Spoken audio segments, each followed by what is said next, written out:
Hello friend, आप लोग कैसे हैं? आई होप आप सब लोग अच्छे होंगे। और आज के इस वीडियो में हम आपको पीपीआर के बारे में समझाएंगे, क्योंकि पीपीआर पार्ट 1 हमने स्टार्टिंग में सिखाया था, लेकिन पीपीआर पार्ट 2 जो मेंबर्स बोल रहे हैं, कमेंट कर रहे हैं कि दी हमें पीपीआर के बारे में बताइए कि कैसे हम कैंडलों का पीपीआर होता है उनको हम कैसे एडवांस भी समझाएंगे एंड साथ में आपको और भी डीप नॉलेज देंगे। ओके, तो पीपीआर का जो फुल फॉर्म होता है वो होता है पेंडिंग पार्ट रिकवरी। और उससे पेंडिंग पार्ट रिकवरी का मतलब होता है किसी भी पार्ट को उसको रिकवर करने के लिए, मतलब उसको कवर करने के लिए जब कोई कैंडल डालती है उसका जो कन्वर्ट होके वो पीपीआर करने जाती है। ओके, तो फाइनली हम जो कैंडल्स पर पीपीआर कराते हैं, क्या हमें अक्सर आपने सुना होगा, सभी भी जितने भी मेंबर्स आपको सिखाते हैं आपने कहीं सुना होगा, तो आप सुनते होंगे कि पीपीआर का फुल फॉर्म सभी बताते थे, लेकिन हमेशा सभी लोग एक बात बोलते हैं कि पीपीआर नेक्स्ट कैंडल पे होता है। ओके, बट ऐसा नहीं होता है, क्योंकि पहले तो रियलिटी जान लो, उसके बाद हम लोग ट्रेड भी प्लेस करेंगे और साथ में सीखेंगे भी। ओके, तो पीपीआर का मतलब ये नहीं होता कि वो हर नेक्स्ट कैंडल पर पीपीआर होता है। आप कहीं पर भी दिखा दीजिए नेक्स्ट कैंडल पे अगर पीपीआर हुआ हो तो ये बहुत बड़ी बात है। ओके, तो फाइनली हम लोग अपने चार्ट पर सीखेंगे एंड एनालिसिस करेंगे। जब भी गाइस देखो, ये जो कैंडल की विक होती है इसको पीपीआर करने के लिए एक कैंडल जानी होती है, और वो कैसे जाती है वो भी आप लोगों को एक्सप्लेन करेंगे, साथ में ही हम लोग ट्रेड भी प्लेस करके दिखाएंगे। ओके, सो थोड़ा सा वेट करेंगे एंड हम लोग पेशेंस रखते हुए ट्रेड को प्लेस करेंगे। सो फाइनली आप लोग देख रहे हैं कि यहाँ पर पैटर्न क्रिएट हो रहा है, और जब पैटर्न क्रिएट होता है तो उसमें कोई पीपीआर नहीं करना होता, क्योंकि वो उस टाइम पैटर्न को कवर कर रहा होता, ना कि पीपीआर के उसमें पढ़ना है आप लोगों को, तब आपको पैटर्न के अकॉर्डिंग चलना है। ओके, हमेशा ये चीज़ याद रखिएगा। और मैं थोड़ा सा आपको कुछ बताना चाहती हूँ। देखो गाइस, जब भी आप विड्रॉ लो या डिपॉजिट करो तो संडे सैटरडे को कभी मत करना। ये थोड़ा सा हम आपको ऐसे ही नॉलेज दे देते हैं, संडे सैटरडे को कभी भी मत करना, वरना आपका कैपिटल जो है वो फंस सकता है। ओके, चांसेस ज़्यादा हो जाते हैं। ओके, तो प्रॉब्लम आ जाती है। ओके, तो कभी भी संडे सैटरडे को डिपॉजिट एंड विड्रॉ मत लेना। ओके, सो गाइस कंटिन्यू करते हैं अपने चार्ट पर। हम लोग पीपीआर कराएंगे एक वीक क्रिएट करने वाली वीक जिसमें क्रिएट हो रही होंगी जिन कैंडलों में, उस चार्ट को हम लोग पहले फाइंड करेंगे, एक अच्छा करेंसी पेयर ले लेंगे, उसके बाद हम लोग ट्रेड को प्लेस करेंगे। ओके, और आपको पता ही है कि आज है सैटरडे, तो ज़्यादा रिस्क नहीं लेंगे एंड आप लोगों को जितना हो सकेगा एक्सप्लेन करेंगे। देखिए गाइस, यहाँ पर पीपीआर कराने के लिए इस कैंडल में पीपीआर हम लोग कराएंगे, बट हम लोग क्या इस कैंडल पर ही जाते, ऑलरेडी यहाँ पर मार्केट पैटर्न क्रिएट कर रहा था, तो मुझे यहाँ पर वेट करना है एंड एक या दो कैंडल का वेट करना है, उसके बाद पीपीआर कराएंगे। देखिए गाइस, यहाँ पर आप तब तक करेंसी पेयर में जो हमारा चार्ट है हमें अपॉर्चुनिटी मिलेगी, तब तक हम लोग वेट करेंगे। उससे पहले आपको एग्जांपल समझा देते हैं एंड आपको बता देते हैं कि कैसे पीपीआर होता है। जैसे गाइस मान के चलते हैं कि इस कैंडल का पीपीआर कराना है। ओके, यहाँ पर एक स्ट्रॉन्ग विक है एंड बॉडी की अपेक्षा स्ट्रॉन्ग विक है, तो इस कैंडल का पीपीआर कराने के लिए इस जो विक है ना, इसको कवर करने के लिए कैंडल जानी चाहिए, बट मार्केट नहीं गया क्योंकि अभी तक इसका पीपीआर नहीं हुआ है। तो हमें क्या नेक्स्ट कैंडल पे जाना चाहिए? नहीं, कभी भी हमें नेक्स्ट कैंडल पे पीपीआर कराने के लिए जल्दबाजी नहीं करनी चाहिए। हमें एक या दो कैंडल का वेट करने के बाद फिर हमें पीपीआर कराने के लिए जाएंगे, तो शायद अगर आपकी एक ट्रेड लॉस भी होगी तो आपकी सेकंड ट्रेड आईटीएम हो जाएगी।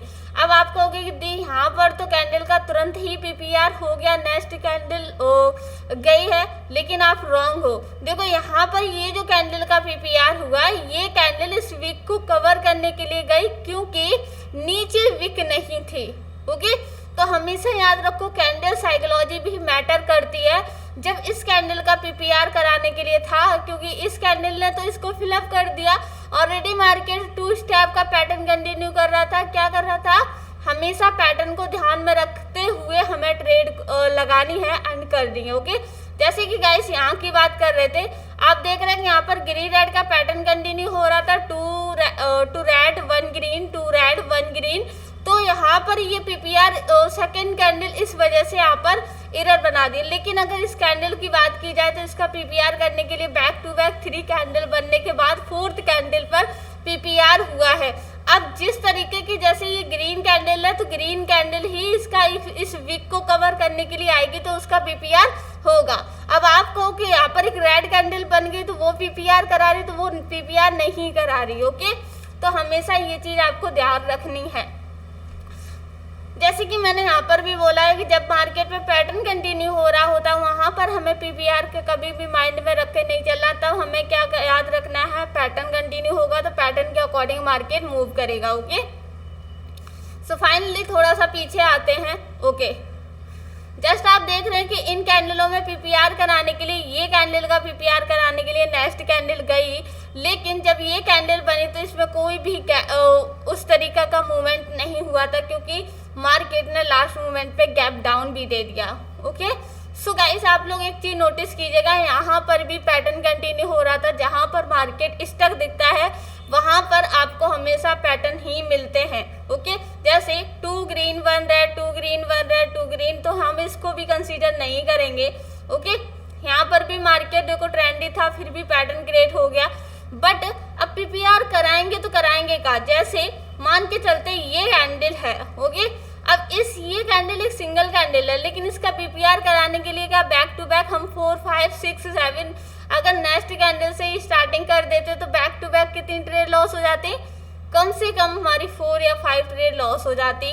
लेकिन अगर हम 1 या 2 कैंडल का वेट करते हैं या 3 कैंडल का वेट करते हैं उसके बाद पीपीआर जाते हैं तब भी हमारा आईटीएम देखने को मिलेगा। पीपीआर का मतलब होता है कि नेक्स्ट कैंडल को मतलब जो रिकवर करने के लिए जाती है, विक को रिकवर करने के लिए जाती है, तो हम उसको नेक्स्ट कैंडल पे नहीं बोल सकते क्योंकि वो डिपेंड करता है कैंडल साइकोलॉजी पर भी। ओके, सो फाइनली ओके हम लोग वेट करेंगे। ओके गाइस, ये कैंडल की अगर विक क्रिएट हो जाती है तो मे भी हम लोग वेट करेंगे, उसके बाद ट्रेड प्लेस करेंगे एंड पीपीआर कराएंगे इस कैंडल का। ओके, सो हम लोग थोड़ा सा वेट कर लेते हैं एंड वॉच कर लेते हैं, उसके बाद देखते हैं कि फाइनली ये कैंडल किस तरीके से विक क्रिएट करेगी एंड उसके बाद हम लोग जाएंगे पीपीआर कराने के लिए या नहीं। अगर ये कैंडल विक क्रिएट नहीं करती है नीचे तो मैं पीपीआर कराने के लिए जाऊंगी। ओके, विक ओके नहीं क्रिएट की है तो मैं यहाँ पर कैंडल का पीपीआर कराने के लिए जा रही हूँ अप डायरेक्शन के लिए। ओके, मैंने यहाँ पर अप डायरेक्शन के लिए ट्रेड को प्लेस किया है। मार्केट नीचे भाग रहा है तो मुझे और ट्रेड प्लेस कर देनी चाहिए। ओके, एंट्री भी हमारी परफेक्ट लग जाएगी एंड हमें मार्जिन भी मिल गया। देखो इन तीनों कैंडल का पीपीआर कराना है। मैं चाहती तो सेकेंड कैंडल पे भी जा सकती थी बट मैं नहीं गई क्योंकि मुझे पता है कि मे बी ये एरर कैंडल भी हो सकती है। सेकेंड, जब ये कैंडल की विक इतनी स्ट्रांग हो गई तो आपने देखा होगा मैंने कहा नीचे विक नहीं होगी तो मैं आपके लिए जाऊंगी। इफ अगर विक क्रिएट कर देगा तो मैं डाउन के लिए जाऊंगी। तो और आप देख रहे हैं कि यहाँ पर इस कैंडल में कोई भी विक नहीं है नीचे और मैं अप डायरेक्शन के लिए गई क्योंकि इन तीनों सिंगल कैंडल का पीपीआर अभी कराना है। ओके, तो ये कैंडल इसको फिलअप करने के लिए जाएगी और देखते हैं फाइनली 7 सेकेंड्स है रिमेनिंग एंड 5 4 3। ओके, तो ये कैंडल अब आप कहोगे कि दी ये तो रेड कैंडल है तो यहाँ पर आपने कैसे कह दिया कि ग्रीन कैंडल पीपीआर कराने जाएगी। देखो गाइस एक चीज हमेशा याद रखिएगा।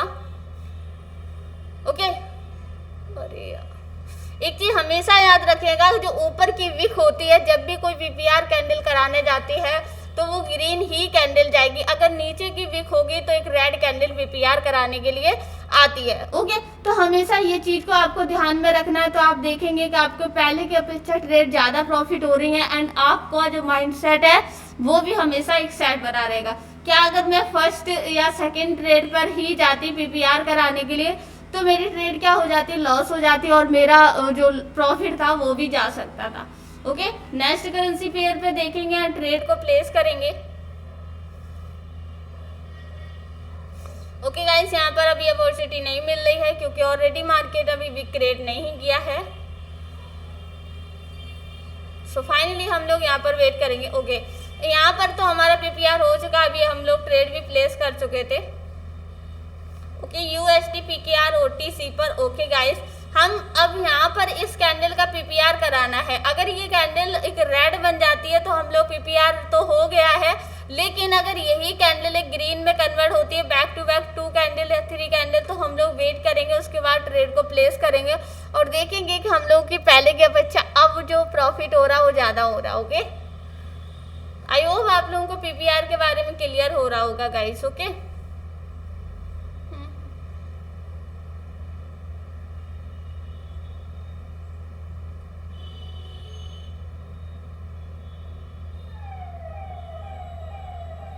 ओके, ये जो पार्ट होता है ना, ये जो पार्ट होता है इसमें हमें पीपीआर कराना होता है। ओके, तो इस कैंडल में जैसे कि ये कैंडल का तो पीपीआर इन रेड कैंडल ने कर दिया, अगर बात करें यहाँ पर भी कर दिया, लेकिन हमें तुरंत ही कभी भी डिसीजन नहीं लेना होता किसी भी कैंडल में। ओके,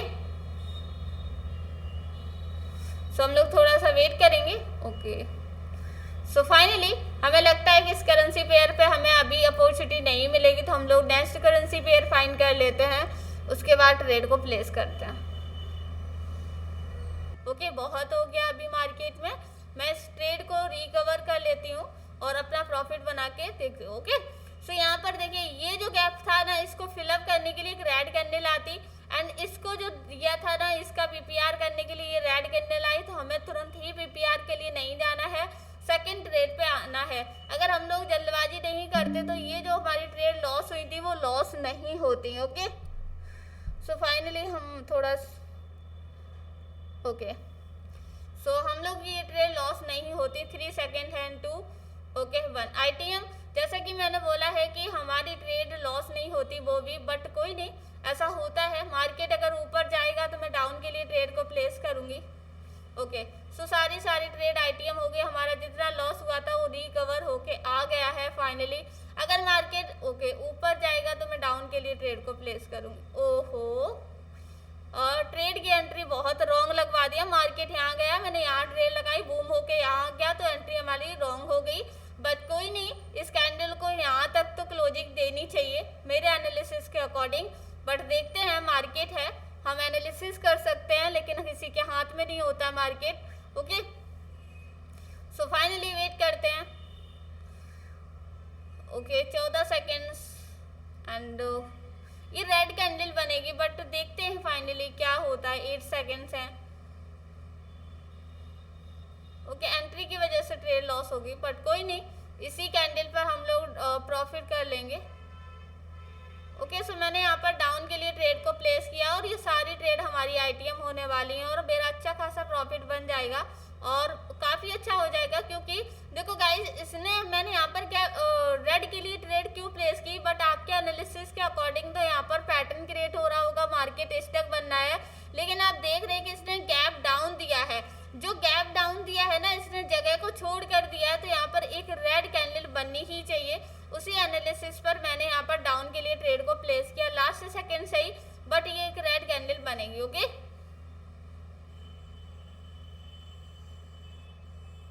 सो देखते हैं, फाइनली वेट करते हैं। आपके एनालिसिस, आपके लॉजिक्स, आपके थॉट, सारा कुछ लगा हुआ है, तो फाइनली देखते हैं। 10 सेकेंड्स रिमेनिंग है।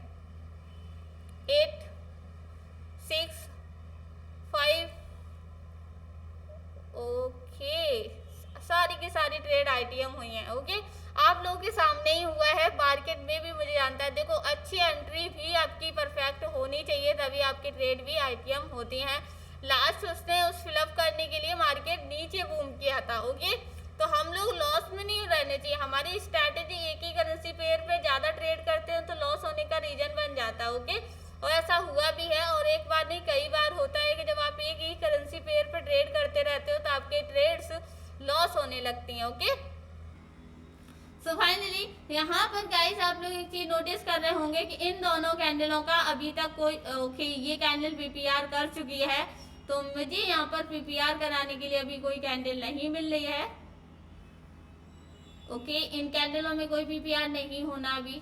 ओके, यूएसडी एआरएस ओटीसी पर देखते हैं। फाइनली ये कैंडल हमें शायद में भी एक रेड कैंडल बना सकती है। अगर ये कैंडल ग्रीन डोजी बनती है तो नेक्स्ट मैं डाउन के लिए ट्रेड को प्लेस करूंगी। ओके, मैंने यहाँ पर डाउन के लिए ट्रेड को प्लेस किया है। क्यों किया है गाइस, एक चीज नोटिस कीजिएगा कि इन 3 कैंडल है, उसके बाद इस कैंडल का पीपीआर करने के लिए ये कैंडल आ गई, बट मार्केट ने गैप डाउन दिखाया था। गैप डाउन दिखाने के बाद इसने एक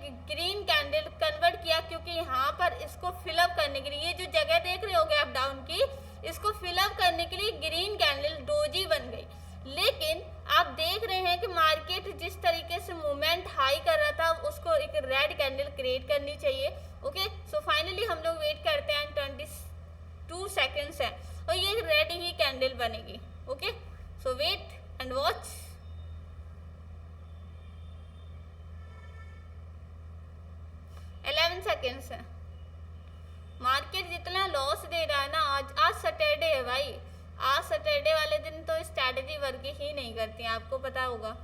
बट कोई नहीं, यहाँ पर मैंने डाउन के लिए ट्रेड को प्लेस किया है और मेरी ट्रेड मुझे लगता है ये भी लॉस होने के चांसेस हो सकते हैं मे बी, बट कोई नहीं, एंट्री मेरी बहुत रॉन्ग लगवा दी है इस वजह से। बट मेरे एनालिसिस के अकॉर्डिंग इस कैंडल को रेड ही बनना चाहिए, क्योंकि इफ़ अगर मेरी एक ट्रेड लॉस होती है तो कभी भी सेकंड ट्रेड लॉस नहीं होती है। वेट करते हैं। आज सैटरडे है, सैटरडे का मार्केट की वॉलिटी हाई रहती है, तो आप लोग भी गाइस कम ट्रेड किया करो। उस दिन क्या होता है, जो हमारा माइंड सेट होता है वो बिगड़ने लगता है, और जब हमारा माइंड सेट बिगड़ता है तो हमारी ट्रेड्स क्या होती हैं, ज़्यादा लॉस होने लगती है। जैसे कि मैं पीपीआर सिखा रही थी, लेकिन साथ में मैंने आपको और भी चीज़ें बता दी। संडे सैटरडे को हमें कभी विड्रॉ नहीं लेना चाहिए, संडे सैटरडे को हमें ओवर ट्रेडिंग नहीं करनी चाहिए। आप लोगों को बताते समय मेरा भी माइंड सेट कभी कभी ख़राब हो जाता है। जैसे कि मैं आज इतना प्रॉफिट हो जाने के बाद मेरा 1 लाख प्लस पहुंच गया था, बट मैंने नहीं रोका। बट अभी फाइनली देखते हैं कि हमारा लॉस है या प्रॉफिट है। ओके, बट अगर आपके पास नॉलेज है तो आप उसको रिकवर करके ही जाओगे मार्केट से। तो 35,000 मतलब कुछ एक्स्ट्रा भी प्रॉफिट है, 1 लाख प्लस नहीं था, उससे कम था, और अभी मेरा टारगेट हिट हो चुका है। तो मैं नहीं चाहूँगी ओवर ट्रेडिंग करना। और ओवर आज सैटरडे वाले दिन पीपीआर अगर हमारा पूरा कन्वर्ट नहीं हुआ होगा तो हम नेक्स्ट वीडियो में समझा देंगे, लेकिन आज सैटरडे है तो सैटरडे को मैं नहीं चाहती हूँ कि रिस्क लूँ मैं ज़्यादा। अगर ज़्यादा रिस्क लूँगी तो माइंडसेट बिगड़ेगा एंड ट्रेड्स हमारी लॉस होंगी। Okay, so guys I hope आप लोगों को ये वीडियो समझ आई होगी, एंड वीडियो समझ आई हो तो लाइक कर दीजिएगा, चैनल पर न्यू आए तो चैनल को सब्सक्राइब कर दीजिएगा। मिलते हैं गाइज नेक्स्ट वीडियो में, तब तक के लिए